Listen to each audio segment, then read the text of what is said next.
this. So we are going to the next segment, which is the inspiring open woman. And in this segment, I'm going to have Anusha. All right. Bye. Bye, Pauline. Bye. Bye. All right. Bye. Okay. So our inspiring open woman, like I said, is Anusha. So today we'll have the pleasure of sharing a new inspiring open woman during our InFocus. So we're going to be having to should I say we're zooming into more details on Anusha. We're going to be talking about an event or a project that has impacted the Wikimedia movement. Hi Anisha, just if you're ready, we can go. I'm ready. I'm so glad to be here. Okay. All right. Yeah, thank you for your time. Okay, so please tell us who you are and where you come from. Yeah, so as you know, I now work for the Wikimedia Foundation leading up communications, but way back when, I was born in Canada and I live in Miami now, but I did grow up all over the world, including actually Nigeria. I lived there from when I was 8 years old to 13 years old. And among my favorite foods are still jollof rice and plantains with pepper soup. So That's cool. Nigerian jollof. I'm happy. Thank you. That's going to make my evening. All right. So what brought you to the Opuk movement? How did you start your journey here? So I started my career in law, and I was a journalist as well. And then I found my way to communications. But whether it was law or the work that I did in communications, initially starting out in the United Nations, the common thread was really that access to information, to knowledge, made a difference in people's lives. When I was an employment lawyer in Canada, I often had clients who didn't know their rights or how to navigate the complicated legal system. And as a journalist, the main goal was, of course, to ensure people had the information they needed to make decisions about their lives, from how to vote to taking care of their community's health and safety. So I've always just been a great fan of Wikipedia because it's the most accessible and free way to get reliable information. But the first time I encountered Wikimedia Foundation was actually when I was working for another nonprofit organization called Knight Foundation that supports media innovation. And Wikimedia Foundation at the time was one of the grantees. And I just learned more about the ways in which it supported the open movement. And I was just blown away by the size and the breadth of the community of volunteers that were so dedicated to this cause of delivering knowledge to the world. And then I joined Wikimedia in 2019, and I'm still continually amazed by this movement and all of the people I've met along the way. Oh, that's so cool. You're actually so versatile, and we're happy to have you in the Wikimedia movement. So that will bring me to the next question. What does being open mean to you? So, for me, in the Wikimedia world, being open is often, we approach it from either like an accessibility perspective, that knowledge is freely shared, or we're talking about building collaborative knowledge. In connecting with global communities, though, I think as a whole, the Wikimedia movement has added so much more to the meaning of open, and that's also rooted in knowledge equity.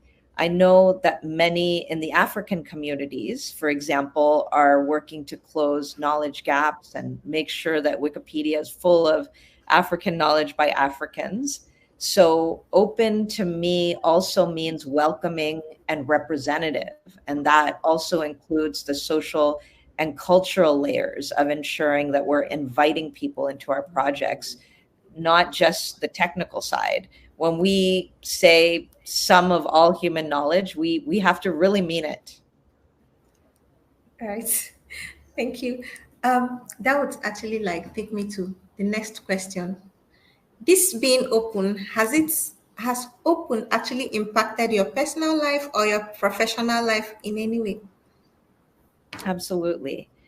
So, in addition to the deeper understanding of the ways in which open information and knowledge can add to and influence people's lives, especially at this time when people are thirsty for reliable knowledge, the biggest value for me has been the people that I've met and that share my passion for open. I told you that I had the pleasure of going to Wiki and Daba in Morocco last year, and I Yeah. talked to so many women who they recognize that there are many barriers to overcome, but they shared with me that the movement has given them a type of empowerment that they didn't find in their work or even their family lives. And I learned that mentorship efforts and a sense of community, the people connections, are primary to driving and building this community. And of course, I got to do some dancing on the beautiful beach in Morocco with all the volunteers. So those are moments that I really cherish. Thank you. So apart from jollof rice, Nigerian jollof to be specific, there's also the Moroccan dance added to it. So that's so cool to hear. I think you will need a title. We need to give you like a kind of title that will encompass the whole African nations, kind of. All right, thank you. So you are an inspiring leader in the open movement. You inspire a whole lot of us, especially women as well. What efforts or initiatives do you think are essential in ensuring gender equality? Yeah, so I think that it's really essential, first of all, that there's more women involved in filling these gaps. And I've already seen that there are just some incredible initiatives that women in our movement have initiated. And we need more of these. Le Sans Page is one of them. It's a project on French Wikipedia aiming to close the gender gap. There's also Whose Knowledge, which is a global campaign to center the knowledge of marginalized communities. And then Art and Feminism is another great one, which of course is a community of activists that's committed to closing those information gaps specifically related to gender and feminisms and the arts. And I think collaborations between the foundation and community are also very important. We ran a volunteer supported campaign in March, in collaboration with volunteers, and we specifically looked at sub-Saharan Africa and India when we did our outreach. We did paid media in Nigeria, and we did also owned and earned media activity across the English speaking markets in the region. And what we saw from that was a 300% increase in our Instagram following from the region. And 85% of people in a survey that we did in Nigeria said that they were very likely to take action to improve gender equity. And that's huge. Again, there were 97,000 people that visited the site in that period. We really have to continue to raise awareness and understanding about the Wikimedia's movement's commitment to closing gender gaps. And this is a way to just inspire participation from those audiences. So that's really necessary. And I know also some of the other teams in the foundation are actually embarking on some really important research projects this year so that we can attract more women to join the Wikipedia community and also determine what are the systemic barriers. What are some of the biases that are included in some of the ways that we operate, and also even the content on the Wikipedia homepage, for example. So there's going to be some research looking at that. We have to take a very holistic view to solving for gender gaps on the projects. Yeah, that's interesting to hear. I mean, I'm glad to know that a lot more people are contributing to the gender gap content, and also there's been a lot of efforts to help close the gender gap. So it's really interesting to hear. All right, I know I might not have asked you so many questions, or I don't know, but are there things you feel we haven't covered here that you would like to share? The last thing that I would share is just that, I believe that the Africa agenda is extremely clear and well laid out and provides actionable ways for us to work together to address some of the challenges that we're seeing to participation and that African communities are facing. And being part of the governance and the leadership structures in the movement is really important.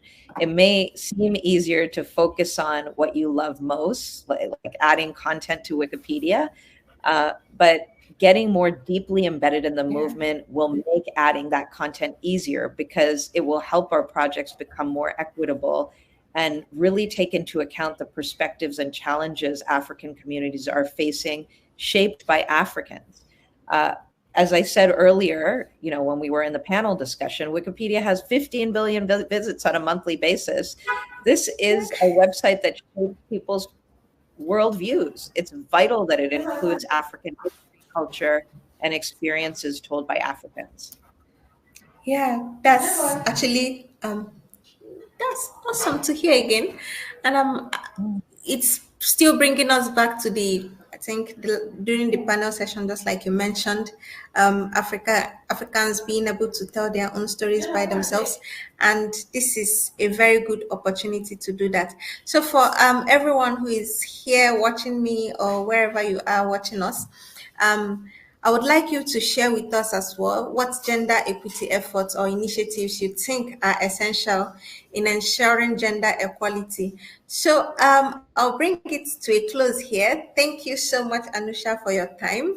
We know you have a hard Thank stop, and we also appreciate the time you've committed to this. And thank you to every other panelist who also joined to make this an interesting session. For me, it was a very great learning session, and I'm glad to have hosted another special edition. So yeah, thank you so much, everyone.